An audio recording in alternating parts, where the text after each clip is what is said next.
In this video, I'm gonna teach you how to fix Roblox PlayStation 4 widescreen. It's a very easy process, so make sure to follow along. There are various reasons on why a widescreen could be happening when you are trying to run Roblox on a PlayStation 4.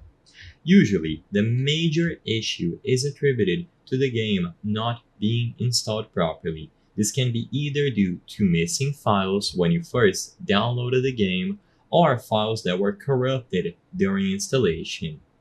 Alternatively, it could be also tied to your actual PlayStation 4. If you notice that this is happening with multiple games, including Roblox, then I would highly urge you to take your PlayStation 4 to a repair shop because it could be issues like overheating because there is too much dust inside and needs a thorough cleaning, etc. However, in this video, I want to present some basic steps to fix any issues attributed to Roblox, and some stuff that you can do on your actual PlayStation 4 without having to physically repair it.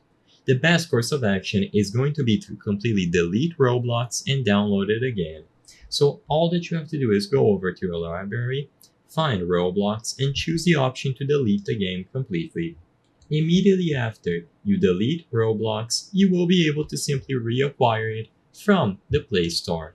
Just make sure that you let the download finish completely before opening it up, and as long as you download everything with a stable and good network connection, you shouldn't have any issues. If the problem still persists, besides factory resetting your PlayStation 4, there isn't much that you can do. I would highly suggest taking it to a repair shop if it still doesn't work after reinstalling Roblox. If this video helped you, please be sure to leave a like and subscribe for more very easy tips. Thank you for watching.